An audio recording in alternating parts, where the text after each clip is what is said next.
आयुक्तालय कॉलेज शिक्षा राजस्थान के प्लेटफॉर्म ज्ञान सुधा सक्सेस साथी में आपका एक बार फिर से स्वागत है।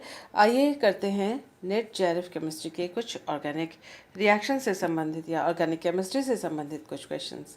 इससे पहले कि हम अपना पहला क्वेश्चन करें, याद कर लेते हैं कि कैम्फर सल्फोनिक एसिड, जिसको कि शॉर्ट फॉर्म में CSA कहा जाता है, वो क्या है।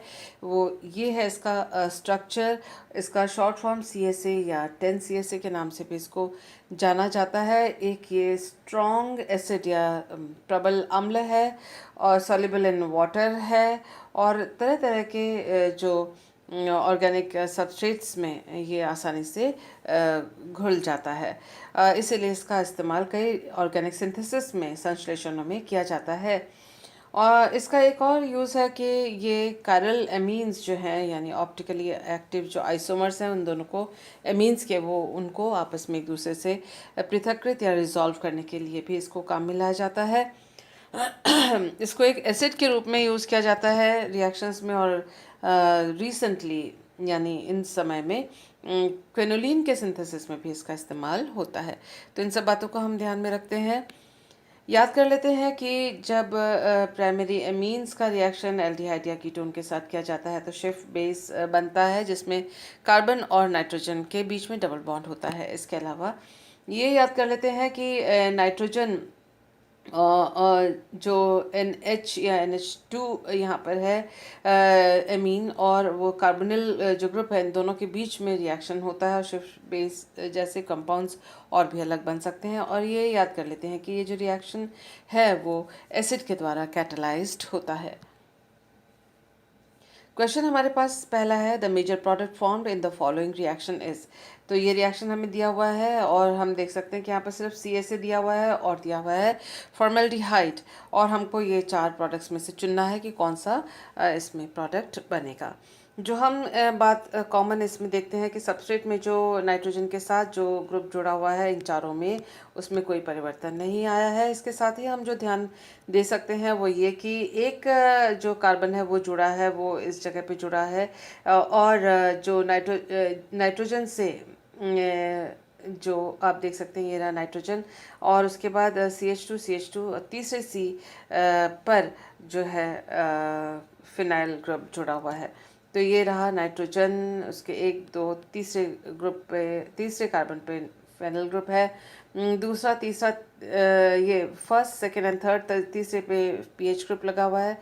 फर्स्ट सेकेंड एंड थर्ड और तीसरे ग्रुप पे, तीसरे कार्बन पे सॉरी, PH ग्रुप लगा हुआ है। उसका मतलब ये है कि यहाँ पर जो है सबसे बड़ी बात ये है कि नाइट्रोजन के साथ CH2O यानी फॉर्मेल्डिहाइड का यहाँ पर बॉन्ड बना है, और वो यहाँ पर क्योंकि ऑक्सीजन जो है वो यहाँ पर नहीं जुड़ा है रिंग के अंदर, सीधी सी बात है, यहाँ शिफ्ट बेस जैसा कोई एक कंपाउंड बना है। और उसके अलावा यहाँ पर एक साइक्लिक रिएक्शन हुआ है। साथ में हम ये देख सकते हैं कि जो OH ग्रुप है यहाँ पर, वो किसी में OH और किसी में C डबल बॉन्ड O में चेंज हो चुका है। उसका मतलब है हमें इस चीज़ को भी अपने को ध्यान में रखना है। मोरोवर ये जो डबल बॉन्ड है यहाँ पर कार्बन और कार्बन के बीच में, वो यहाँ पर इस जगह पे इस नाइट्रोजन वाली दिशा में, नाइट्रोजन वाली दिशा में, नाइट्रोजन वाली दिशा में या नाइट्रोजन वाली दिशा में यहाँ पर वो डबल बॉन्ड नहीं है। उसका मतलब साइक्लाइजेशन में इसका इस्तेमाल हुआ है। तो इन सब बातों को ध्यान में रखते हुए हम देखेंगे कि जो ऑप्शन नंबर B है, ऑप्शन B यानी this product is the correct answer. किस तरह से उसको वर्कआउट करना पड़ेगा, आइए देख लेते हैं। तो ये हमारा सबस्ट्रेट है, यहाँ से हम चले हैं और शिफ्ट बेस जैसा फॉर्मेशन यहाँ पर हुआ है। और आप देख सकते हैं क्योंकि एक एसिड के प्रेजेंस में यहाँ पर ये रिएक्शन हुई है, तो और इसमें से वाटर मॉलिक्यूल निकला है, C डबल बॉन्ड C यहाँ पर बना है, O जो है उसका चला गया है। This is C double bond C नहीं, N डबल बॉन्ड C बना है, और this is CH2 sorry, this is CH2 वो जो यहाँ पर है CH2। और साथ ही साथ हम देख सकते हैं कि नाइट्रोजन के ऊपर जो है एक प्लस चार्ज आ चुका है।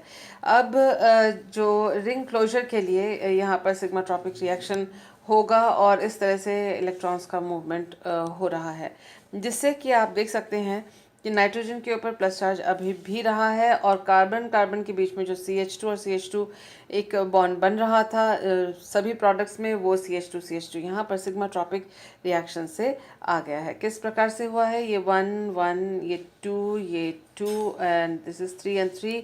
तो 1 1 से ये जो सिग्मा बॉन्ड है वो 3 3 पोजीशन पे आके शिफ्ट हो गया है, जैसा कि आप यहाँ पर सिग्मा ट्रॉपिक रिएक्शन के दौरान देख रहे हैं।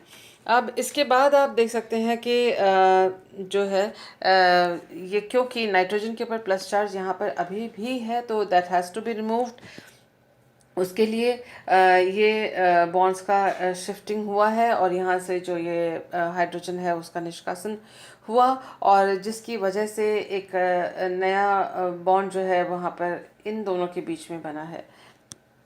ये जो पीएच वाला जो कार्बन है और ये नाइट्रोजन है उसके बीच में बना है, क्योंकि पाई बॉन्ड के इलेक्ट्रॉन्स नाइट्रोजन ने अपने ऊपर लिया और वो न्यूट्रलाइज हो गया और इन दोनों के बीच में एक बॉन्ड बना है। आप देख सकते हैं 1 2 3 4 एंड 5। तो ये 5 मेंबर्ड रिंग यहाँ पर बना है। साथ ही आप देख सकते हैं कि ये जो पाई बॉन्ड है वो डिमिनिश हो गया है, ख़त्म हो चुका है, और वो उसकी जगह पे एक सिग्मा बॉन्ड इन दोनों के बीच में आ गया है।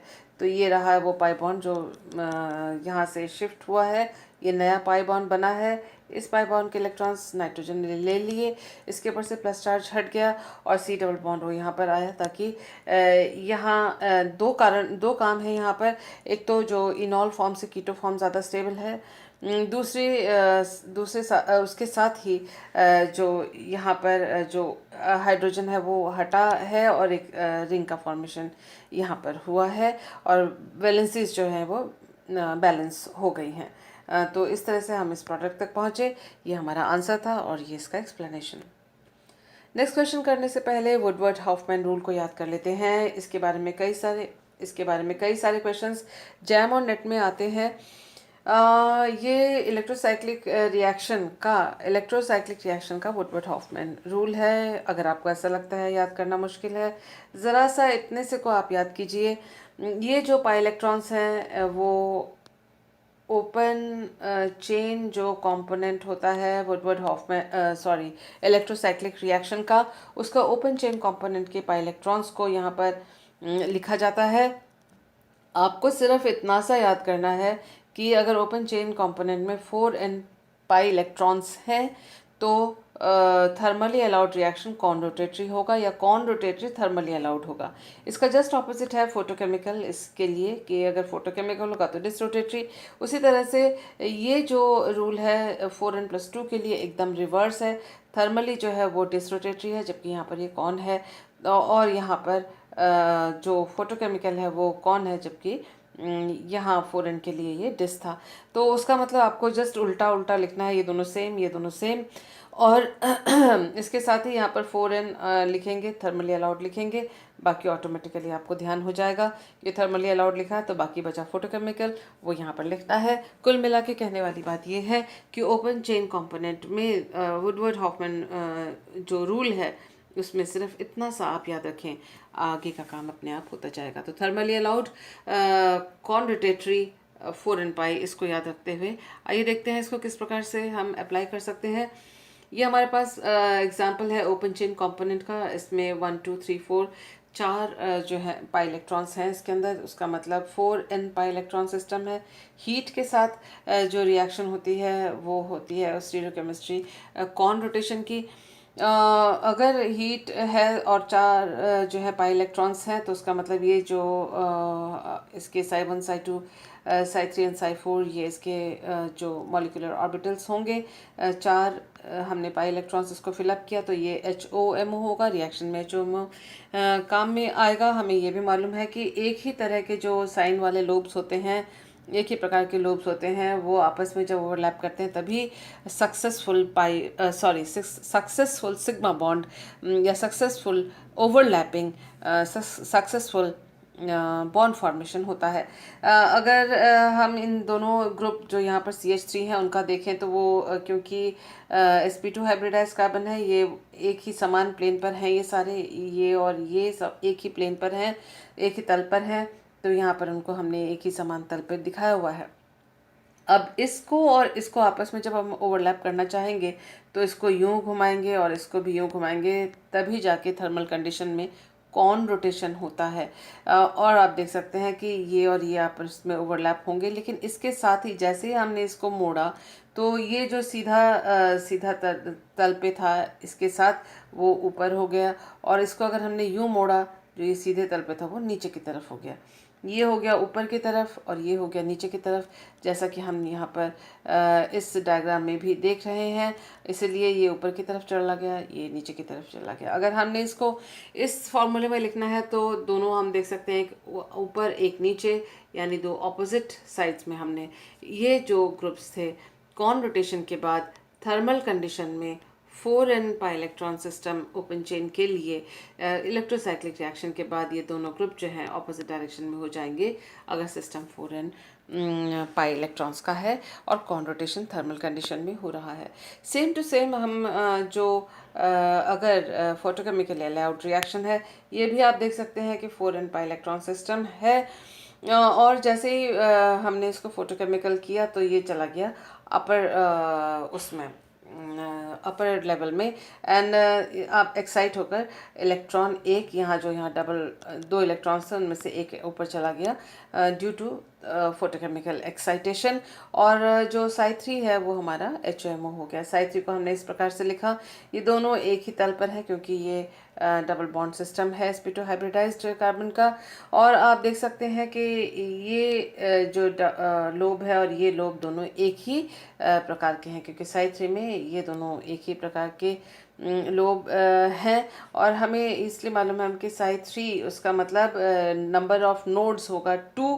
तो हम देख सकते हैं एक नोड यहाँ पर है, एक नोड यहाँ पर है, तो इसी तरह से ये जो है अरेंज होंगे ऑर्बिटल्स और उसके लोब्स इस प्रकार से समान लोब, एक जैसे लोग, same type of lobes are on the same side, तो एक ही तरफ है। और इन दोनों को अगर ओवरलैप करना है तो इसको यूं झुकना पड़ेगा, इसको यूं झुकना पड़ेगा या रोटेट होना पड़ेगा, जिसकी वजह से ये जो CH3 हैं ये एक ऊपर की तरफ और ये भी ऊपर की तरफ, ये जो है ऊपर की तरफ मुड़ जाएगा, और ये दोनों आपस में एक तरह के लोब्स अगर ओवरलैप होंगे तो फ्रूटफुल बॉन्डिंग होगी। हम देख सकते हैं कि जो CH3 एक ही तल पर थे वो अब दोनों ऊपर की तरफ दोबारा एक ही तल पर किस रोटेशन से हुए हैं?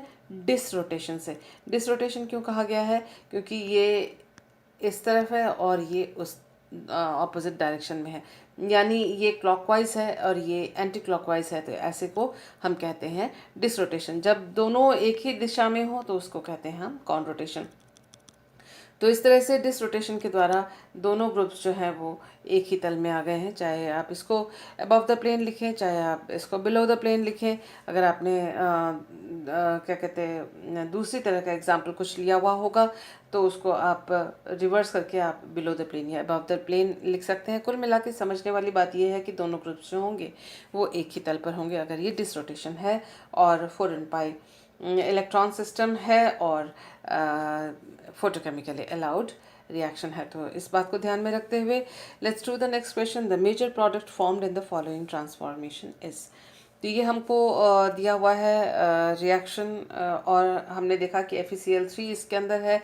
FeCl3 AlCl3 तो नहीं, लेकिन FeCl3 तो काफ़ी इस्तेमाल होता है कैटलिस्ट के रूप में इलेक्ट्रोसाइक्लिक रिएक्शंस में। हालांकि पेरिसाइक्लिक रिएक्शन जब हम पढ़ते हैं तब ये कहा जाता है कि इसमें कैटलिस्ट की आवश्यकता नहीं होती है, लेकिन कई पेरिसाइक्लिक रिएक्शंस हैं जो कि कैटलिस्ट के द्वारा फास्ट या इजी हो जाते हैं। अगर हम इसको देखें तो ये 4n पाई इलेक्ट्रॉन सिस्टम है, यहाँ पर 2 4 पाई इलेक्ट्रॉन्स, और हाइड्रोजन यहाँ और यहाँ होगा एक ही तल पर। और क्योंकि यहाँ पर इन्होंने लाइट वगैरह कुछ लिखा नहीं हुआ है, उसका मतलब ये रिएक्शन जो है थर्मल रिएक्शन होगी।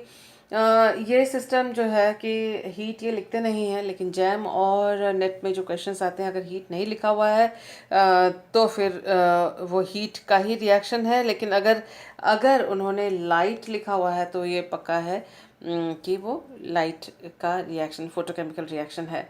कुछ नहीं लिखा हुआ है तो वो थर्मल रिएक्शन होगा, और अगर इन्होंने दे ही दिया है थर्मल कंडीशन तो थर्मल तो है ही। तो अगर कुछ नहीं लिखा हुआ है तो we take it as thermal condition. और अभी हमने देखा 4n पाई इलेक्ट्रॉन सिस्टम है, थर्मल कंडीशन है, उसका मतलब कॉन रोटेशन होगा। और कॉन रोटेशन में जो दोनों ग्रुप्स हैं वो एक ऊपर और एक नीचे हो जाता है। तो ये गलत इन दोनों में से कौन सा है? सी और डी में से कैसे पहचान करेंगे?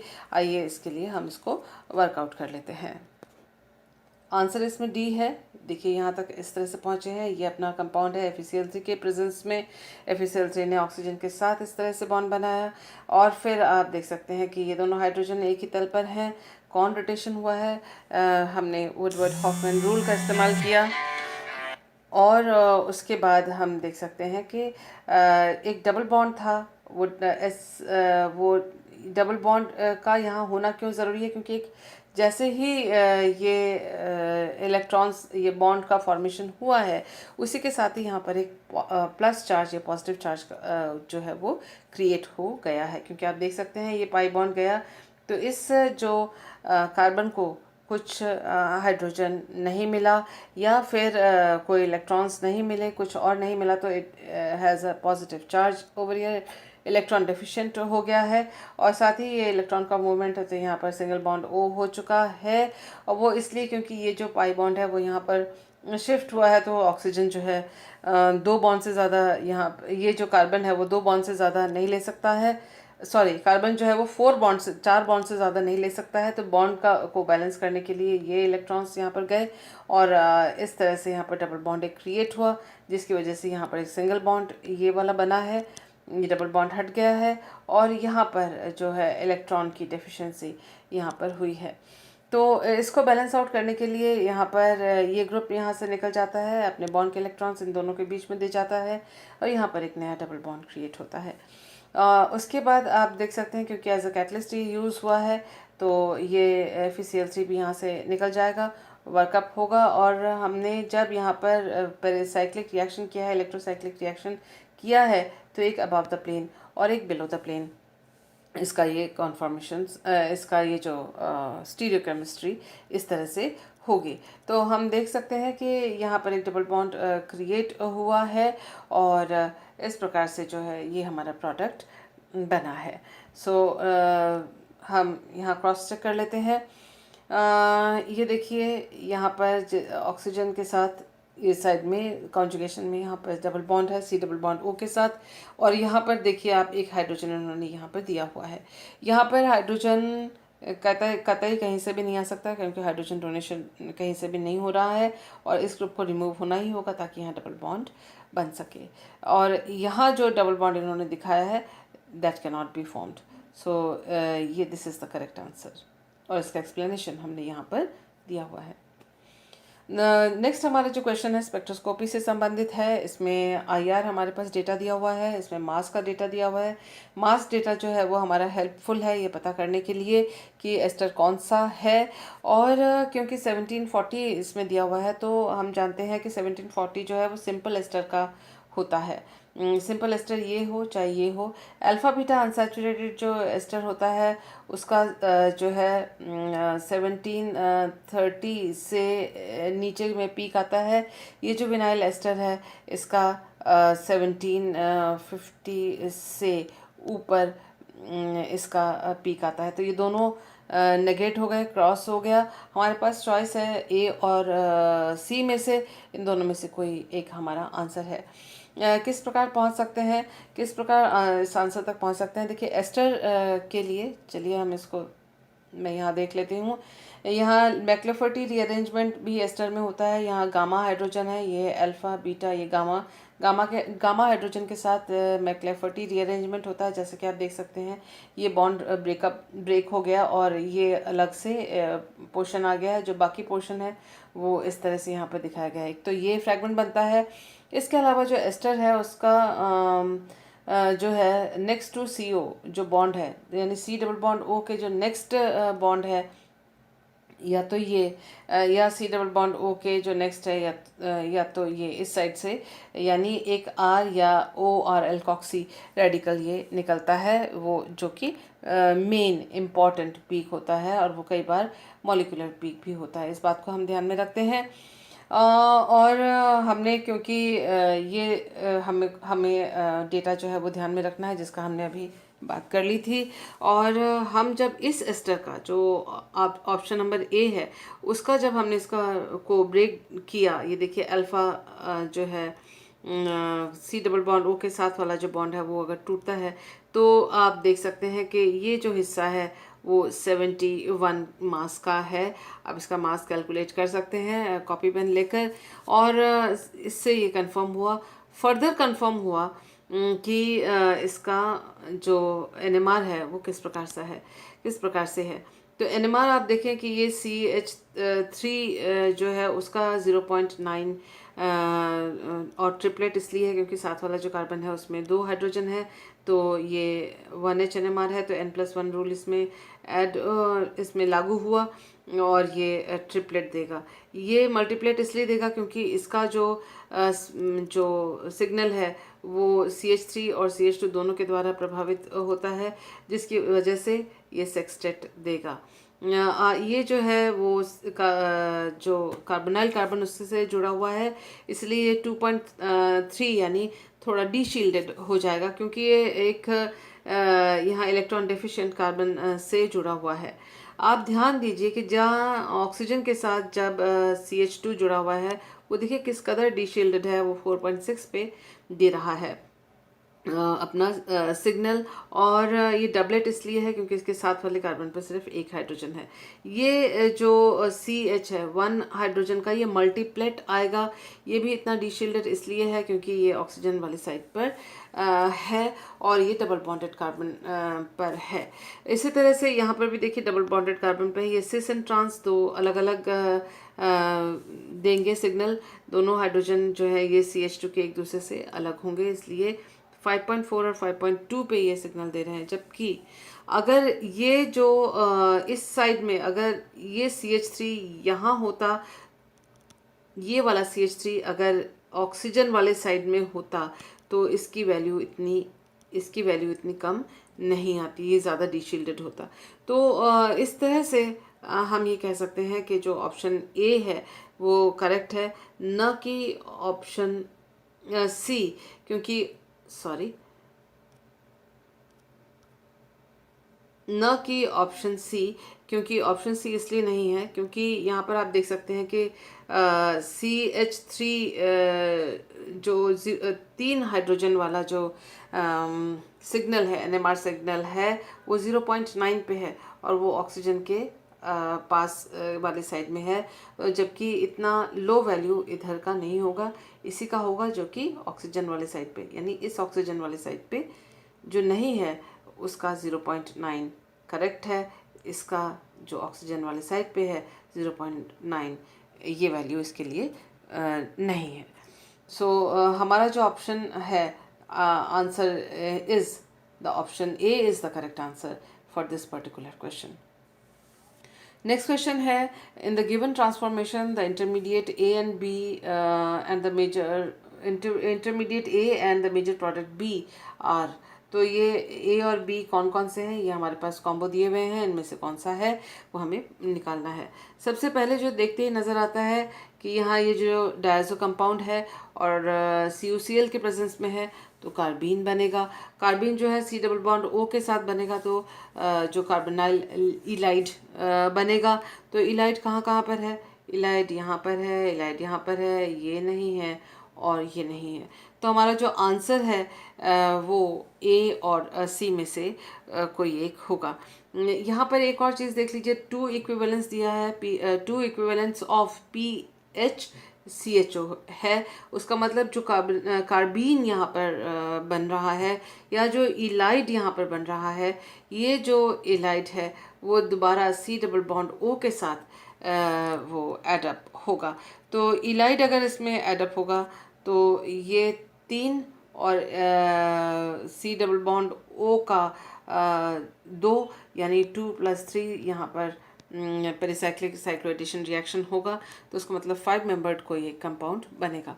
तो ये दोनों आप देखें तो ये दोनों 5 मेंबर्ड कंपाउंड्स हैं। इसमें ऑक्सीजन है 2 ऑक्सीजन होंगे ही, क्योंकि एक C डबल बॉन्ड O इसका ऑक्सीजन है और एक इलाइड का ऑक्सीजन भी है। तो इसको हम इसको हम ड्रॉ करके देखते हैं या लिख कर देखते हैं, तो हम वहाँ तक पहुँच जाएंगे।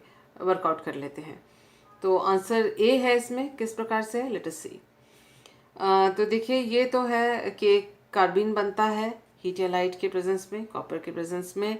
ये कार्बिन बनने का डायज़ो कंपाउंड से है, इसी से रिलेटेड जो हमारा क्वेश्चन है, तो उससे हमें पता पड़ा कार्बिन बना। ये जो कार्बिन है वो कार्बोनाइल इलाइड के साथ इस प्रकार से एडअप होता है। ये देखिए, सॉरी, इस प्रकार से एडअप होता है। यहाँ C डबल बॉन्ड C है और इसकी जगह अगर C डबल बॉन्ड O होता तो एक ऑक्सीजन इस ग्रुप में यहाँ पर कंपाउंड में होता। तो ये रहा हमारे पास जो अपना क्वेश्चन है। ये सबसे पहले तो कार्बिन मध्यवर्ती बना, इंटरमीडिएट बना, और ये जो कार्बिन है उसने C डबल बॉन्ड O पे आक्रमण किया और ये इलाइड बना। अब इलाइड में बात यह है कि यहाँ पर COOET है, उसी साइड में ऑक्सीजन नहीं होगा, इसके ऑपोजिट साइड में होगा, और इस तरह से इसका ऐड ये इस प्रकार से होगा। ये C डबल बॉन्ड O अगर इधर की तरफ हुआ, रिपल्शन ऑक्सीजन, और इन C डबल बॉन्ड O में रिपल्शन ज़्यादा होगा, जिसकी वजह से ये ऑपोजिट डायरेक्शन में लिखकर हम इसको करेंगे। 2+3 साइक्लोएडिशन रिएक्शन है और हमारा प्रोडक्ट ये है, क्वाइट ईजी। तो ये हमारा A था और ये हमारा B है, तो हमारा ऑप्शन जो है आंसर A, हमने इसको वर्कआउट कर लिया। नेक्स्ट क्वेश्चन को करने से पहले याद कर लेते हैं LDA क्या है। LDA के ऊपर का यूज़ करते हुए नेट में बहुत सारे क्वेश्चंस आते हैं या जैम में भी आते हैं। लिथियम डाइसोप्रोपाइल एमाइड को LDA के रूप में, शॉर्ट फॉर्म के रूप में हम इसको लिखते हैं। और ये इसकी खासियत है कि ये बहुत अच्छा स्ट्रॉन्ग बेस है, और ये इट इज़ वाइडली यूज, इसको बहुत यूज़ किया जाता है क्योंकि good solubility in non polar organic solvents and non nucleophilic nature इसका है। नॉन न्यूक्लियोफाइल की तरह कार्य नहीं करता है, लेकिन नॉन पोलर ऑर्गेनिक सॉल्वेंट्स में इसकी अच्छी सॉल्युबिलिटी है, इसलिए ऑर्गेनिक रिएक्शंस में इसका इस्तेमाल बहुत होता है। The major product form in the following reaction, ये जो क्वेश्चन है इसमें पूछा गया है कि ये अपना इन्होंने दिया हुआ है रिएक्शन के रिएजेंट्स दिए हुए हैं, प्रोडक्ट इनमें से चारों में से कौन सा है वो पूछा। अगर आप ध्यान से देखें तो यहाँ एक बेस का इस्तेमाल किया गया है और यूज़ किया गया है PHCH2Br का। तो अगर हम प्रोडक्ट्स को, इन सारे प्रोडक्ट्स को देखें तो हम क्या देखते हैं कि किसी न किसी एक एटम कार्बन पर यहाँ ये CH2PH जुड़ा हुआ है, CH2PH और CH2PH जुड़ा हुआ है। तो इसमें सबसे पहले अपने को ये देखना है, उसका मतलब CH2PH, ये जो Br है वो तो गॉन, वो चला गया है, उसका मतलब ये है कि एक न्यूक्लियोफिलिक सब्स्टिट्यूशन रिएक्शन है। LDA क्या है, एक बेस है। यहाँ ये कार्बन है, कार्बन से जुड़ा हुआ ये नाइट्रोजन है, इसके ऊपर कोई हाइड्रोजन नहीं है। ये कार्बन है, इसके ऊपर हाइड्रोजन है, और ये कार्बन से दूर है, इसलिए इसका जो है हाइड्रोजन उतना एसिडिक नहीं होगा जितना कि इसका हाइड्रोजन एसिडिक होगा। तो यहाँ से ये जो प्रोटॉन है वो हटेगा और यहाँ पर एक माइनस चार्ज आएगा, या फिर आप कह सकते हैं यहाँ एक इनोलेट बनेगा, और वो इनोलेट जो है इस Br को हटाएगा और CH2 में ये जाके अटैक करेगा। अब बात यह है कि इसमें से कौन सा फेवरेबल पोजीशन है, तो जाहिर सी बात है ये वाला फेवरेबल पोजीशन है, ये वाला फेवरेबल पोजीशन है।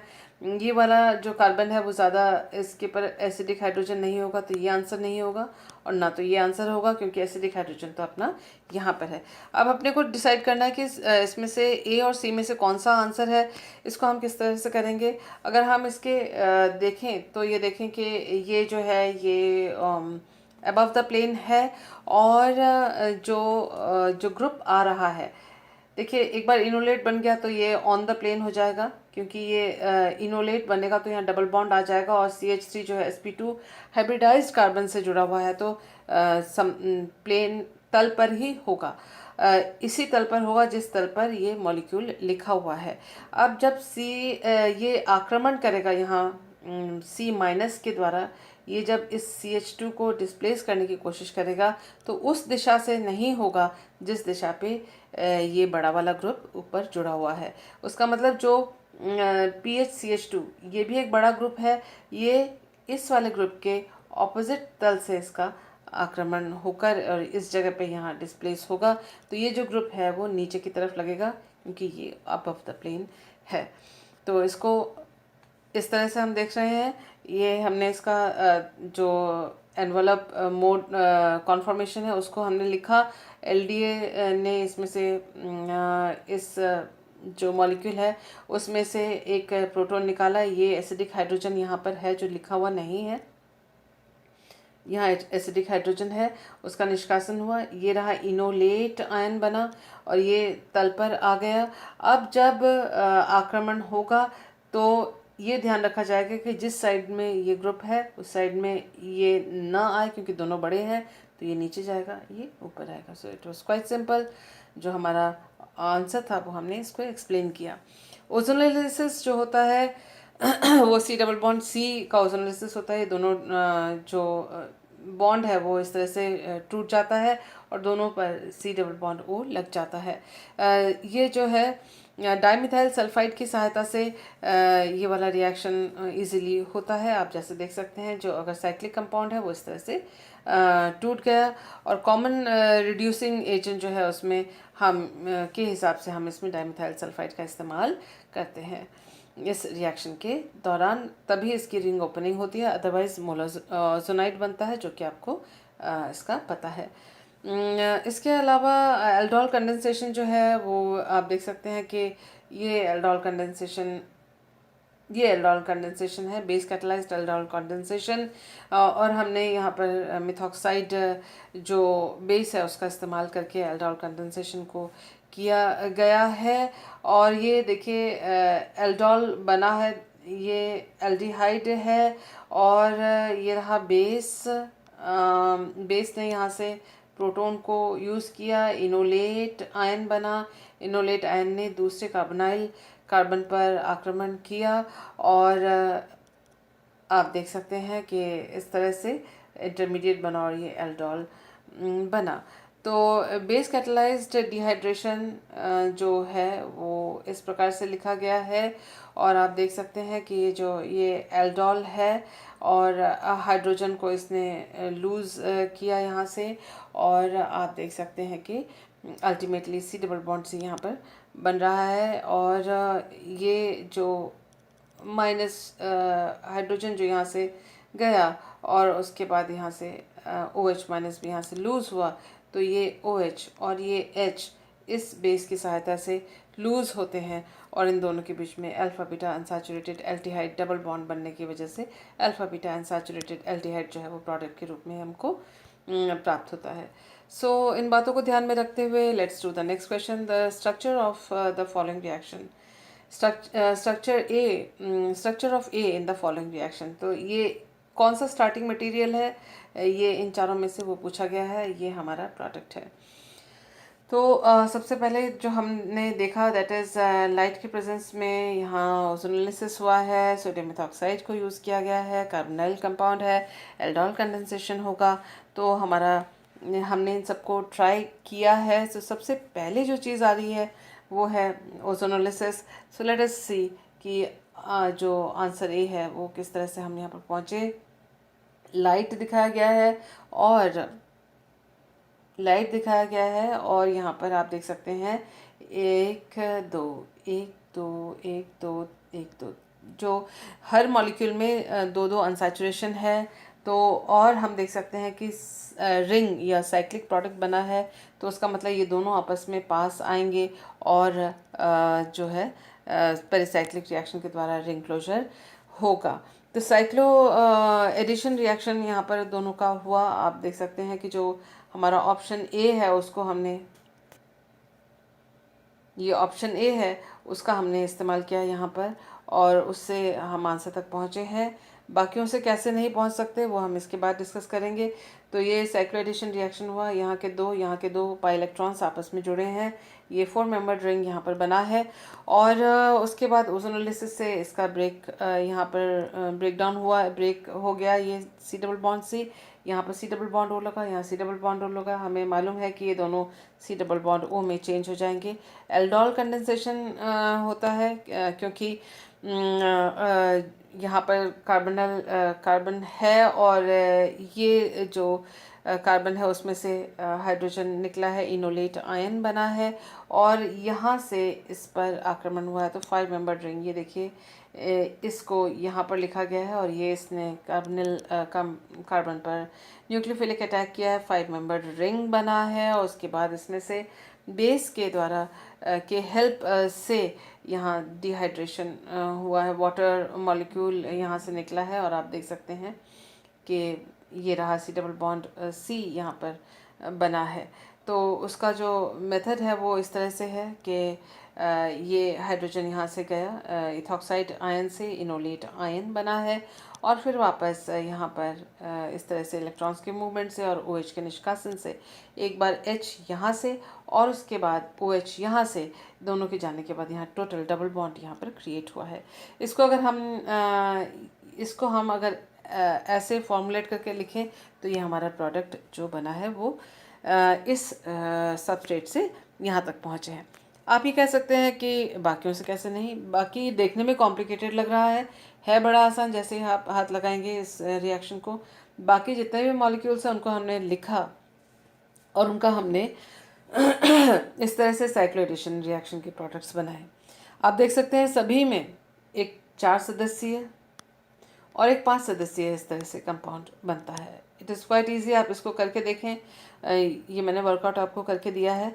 तो ये इस यहाँ तक पहुँचेंगे। जब इसका आप ओजोनोलिसिस करेंगे तो ये जहाँ पे भी डबल बॉन्ड है उसकी जगह सी डबल बॉन्ड हो आपने लिख दिया है इस प्रकार से। और फिर जब आप इसका आप देखेंगे कि इसका जो एल्डोल कंडेंसेशन कहाँ से होगा, तो आप किसी भी हालत में देखिए ये जो सी डबल बॉन्ड है उससे जुड़ता हुआ पहला कार्बन ये है, तो यहाँ ये एल्डोल कंडेंसेशन अगर इसके ऊपर करेगा 3 सदस्यीय वाला बनेगा। ये सी डबल बॉन्ड ओ जो बना है उससे पहला कार्बन ये है, इस पे हाइड्रोजन है, तो यहाँ से इनोलेट बनेगा तो ये भी 3 सदस्यीय बनेगा।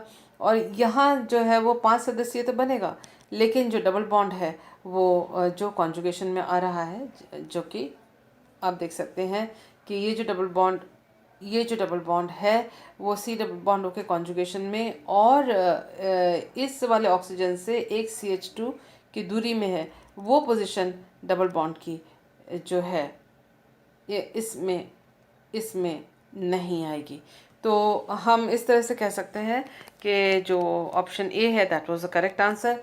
ये भले ही आपको देखने में बड़ा लगे, लेकिन जैसे आप क्योंकि नेट का एग्जामिनेशन दे रहे हैं, रिएक्शन की प्रैक्टिस आपकी फास्ट होगी, तो इसको करते ही आपको नज़र आ जाएगा कि यहाँ से नहीं बनेगा। ये 3 सदस्यीय वाले हैं, बनेंगे तो वो तो आप क्रॉस कर ही देंगे। इसका जैसे ही प्रोडक्ट बनाएंगे, ये आप खुद कीजिए, आपके लिए मैंने छोड़ा है, इसको आप खुद कीजिए, करते ही आप देखेंगे कि जो प्रोडक्ट से इसका मैच डबल बॉन्ड नहीं हो रहा। सो आई होप जो है आपका ये प्रैक्टिस सेशन सही रहा होगा। Thank you for being with me.